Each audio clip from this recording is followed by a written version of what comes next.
Hello and welcome to Tabletop 24. I'm Alan. John. I'm Brian. And welcome to another episode of We'll Play Again, where we take a look at games we've recently got to the table with a view of how quickly we're going to get them back to the table. With ever-growing collections, times can be precious, so we ask the question of, will we play again?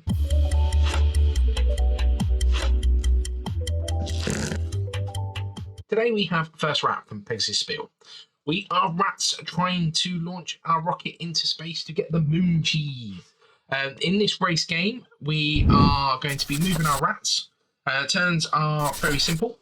You'll be, first off, either moving one rat up to 5 spaces, or if you've already got multiple rats out, you can move them up to 3 spaces each, providing that they land on the relevant spaces.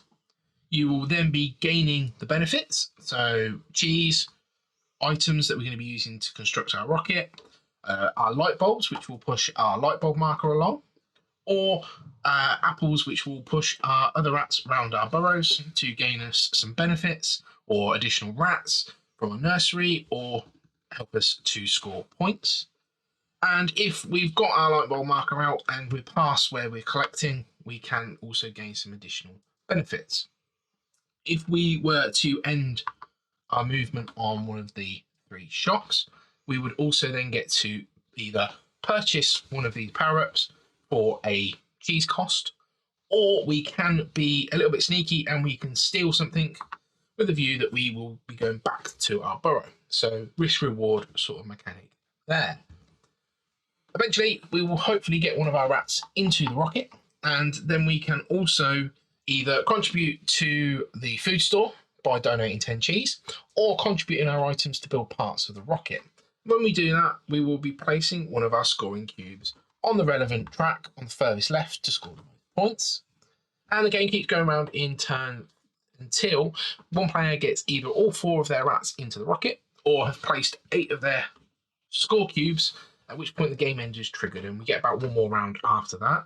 We add up all our points based on our score marker, if we've got any of our bottle caps, which will give us bonus scoring, or our resources that we've managed to accumulate and still got at the end of the game.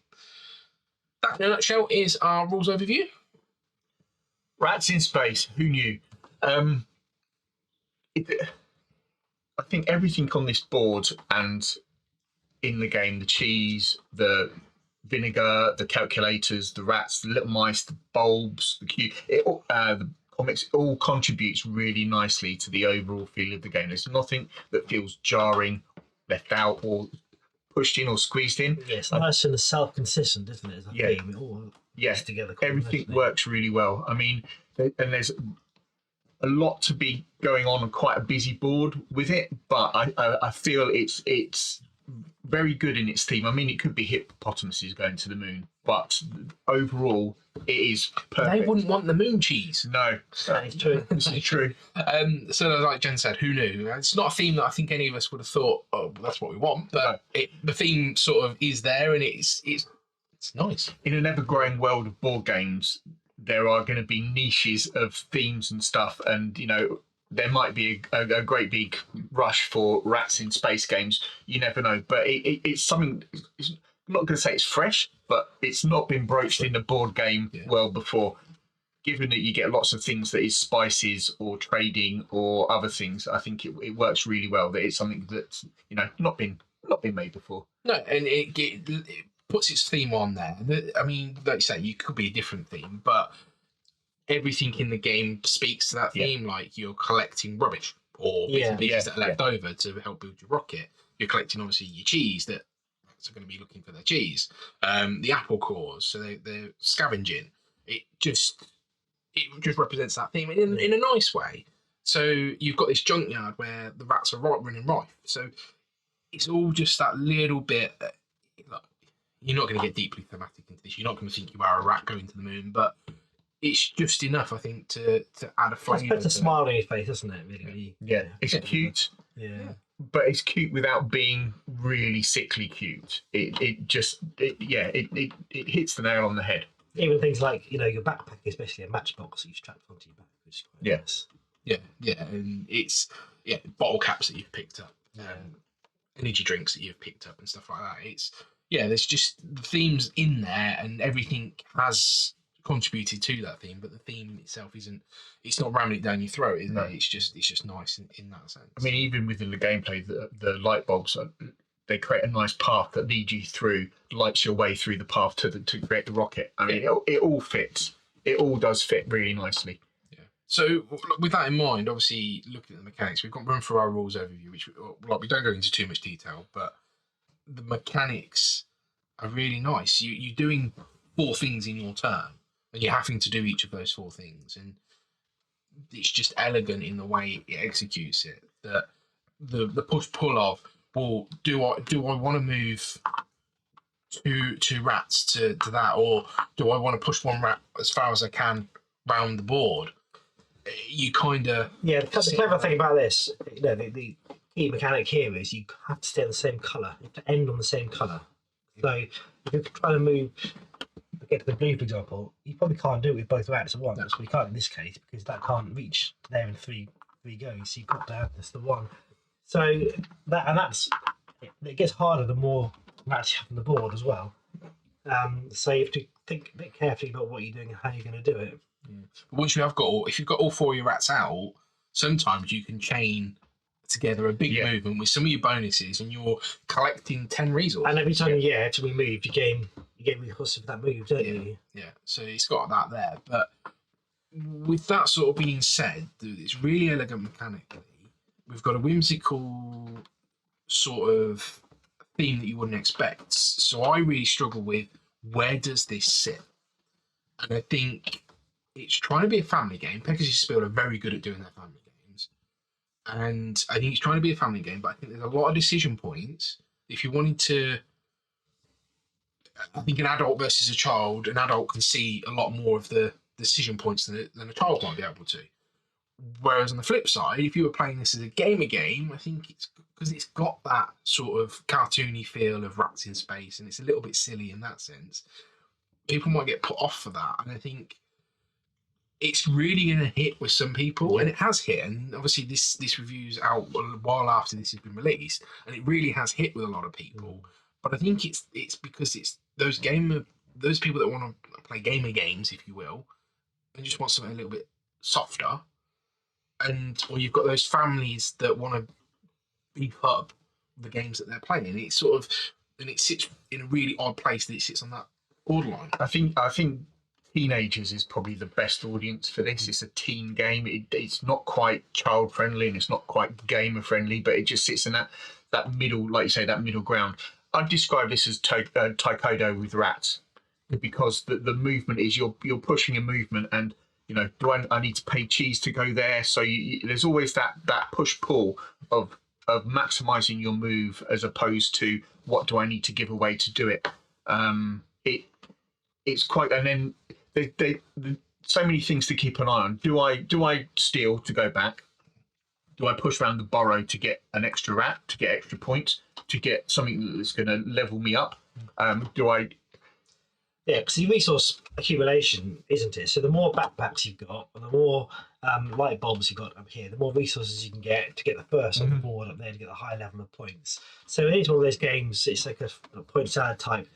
How do I get those points the quickest? So you can just go straight up to the top and be the first rat up there, and that gets you quite a lot of points as well. But at the risk of not being able to fill out much of the rest of the board. You can really push the game quickly as well if you want to. Last time I didn't collect resources till late in the game. I pushed myself quite far around here, got the power-ups, got all my rats out, had one sitting up there, and then had managed to have the 3 that, and my light bulb was around here, so I was collecting a lot of resources, and I managed to burn through my cubes quite quickly, you can leave players in your wake. Yeah, you can run away with it, and because of that, the game can suddenly end really quickly because you've somebody's got 8 cubes on the board, and you're still planning on how you're going to get the best use of your cubes. So it can be cutthroat, a bit by surprise. There's a little bit of player interaction in that sense, looking at what people are doing. Also, you can sort of block somebody off, really, if you know that somebody's got to move the next one up. You can block their space and make it awkward for them, especially if there's more than one of their rats on the board. So there's a little bit of keeping an eye on what the other players are doing. Yeah, I'd say that in this, I'd play my own game. I wouldn't worry about where people were. If I've got cheese, I'm going to pay the cheese, and that would be my only consideration. If I need to go somewhere, pay the cheese and just get that resource. Yeah. If you're looking at other people and moving to block them, you might be doing that to the detriment of your There's game. plenty of ways of getting cheese to pay the fee, isn't there? Yeah. I don't think if you run out of cheese to pay, you can Yeah, the basically moldy get cheese. a mouldy cheese as a penalty, but we've Yeah. never had to use that in the No. time we played. I think the flip side of this board, where all of these are randomised, plays better than this version, this side of the board, because I think there was we had two cheeses up here, and it was all just a little bit different. I think you could probably plan the maximum way to get the most points in this game if you carried on playing this side. So the variant on the other side. I think is the quite lovely. variant really adds something. Once you played a couple Yeah. of games of this, we then played the variant.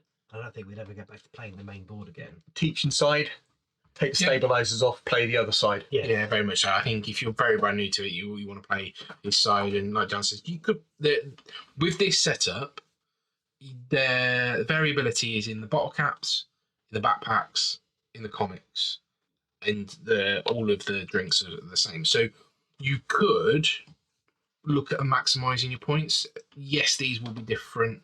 Yes, the volume that you're collecting will be different, and yes, the powers will be different. But you could have the same sort of strategy most times. Like, I know I need to get my apples up, or I know I need to get my light bulb round to then really start ramping up on the collection side of it. So you could game that. The variability in just that setup alone, I think we've got 10 of these, and we're selecting 6, and you do different player counts as different setups. I think there's about 12 of these. There's about 8 or 12 of these. So you're getting that variety in that setup. And then, like I said, on the other side of this board, these are all blank. All of your score tracks are blank.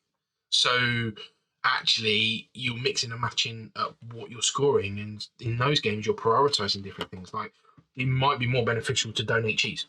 It might not be beneficial at all to donate cheese. So you've got that, and also you might have 2 cheeses next to each other. Yeah. And at that point, you're like, well, okay, I'm going to go to the better one. Or you might not have cheese for a long road, and you kind of back yourself into a corner that actually I need cheese. Or you need light bulbs or whatever, and you can kind of back yourself. And I think, having played the variant side, unless I was teaching new people, I wouldn't go back to this side. And I'd argue, depending upon who I'm teaching, I'd just go with the variant. Yeah, given the variant side, I like you say, where does it sit? I would question the amount of craft and heft there is in the game to nail a heavier audience, heavier board game audience. Really, you're right in that fact, and yeah, the variants add something, but not enough depth there really for that. Saying that, there's nothing wrong with the game at all. It's a lovely game. Lovely. It's really well produced. Everything's really nice. I've got to mention the the piggybacking. Yeah. So they're wooden components. They're very nicely done. There's a few things you can pick up from the comic books here, where you can just like little Special powers. special powers, and you Rat just riders. rat riders, and they stick them on the back there, and it's just lovely. Yeah, and these become new rat stores. And they get special powers, like Absolutely. they can steal things without getting told off, or whatever. Or Get more resources. carry more. Yeah, and that's the thing. You can, I think, by the time I have my first rat up, once your rat goes there, you get to put another rat out, so you're never slow. And then I managed to move up a light bulb, which an apple, which gave me 3 rats. And at that point on, I was just beginning to. It would just snowball from there, and it went quite well for me. Yeah, and on the variant side, you can have that literally you've just hit the right things at the right times, and you're going in the right direction. Yeah. I think on this side is obviously quite well spaced out. It's fairly even, so it's well thought through. But I think it gives it on that beginner game. So the variant side, much more to offer, and then I don't think there's any more variability that you could put in this game. The only variability you could put is on these tunnels where you have to pay resources is to vary those as well. But very rarely do we use those in the game, though. No, I think rarely. I used them when I first played it to race my rat up to the ship first. And I get you some points, but doesn't necessarily win you the game. Lots of variability in setup, lots of variability in point scoring, and let's get those rats to the moon. Yeah. So, with that said, then, John, would you play again? I would play again, and I'd probably play again. I'd play again. I wouldn't hesitate. If somebody brought this out, I'd play it. I wouldn't shy away from it. It might not be something I pull off the shelf to play, but with a young family or people that you want to give some different feel to different games, I think this is a good one. Like you say, don't know where it sits, but it's got a nice flow and flow to it that not a lot of games have. I'll play again soon. I think there's more to this game for me than I've unlocked just yet. I want to explore a bit more some of the moving mechanisms and some of the more strategies around playing the game. So I think I'd play it again soon. I'd like to get to the tabletop again. Okay. For me, it's a we'll play again. I think because I don't know where it sits, I'm kind of not sure what to expect from it. Playing on the variable side, adds a whole new game plan to it. And so I think that it's nice, it's different every time. So it's got that, but it plays in about an hour. So it fits in that really nice sort of heavier filler, if you will. Yeah. Going on a bigger, longer day, or if you want to get multiple games to the table in an evening, or if you've only got the chance to get one game out. Yes, it's in a really nice place. The times we played it, it doesn't overstay its welcome at all. It's quite compact and neat and sharp. It's good. Yeah, and quick to get back to the table again, I think. So yeah. Thank you. If you haven't done so already, please check our other videos on the channel. Give us a like and a subscribe, and we will catch you next time. Take care. Cheerio. Goodbye.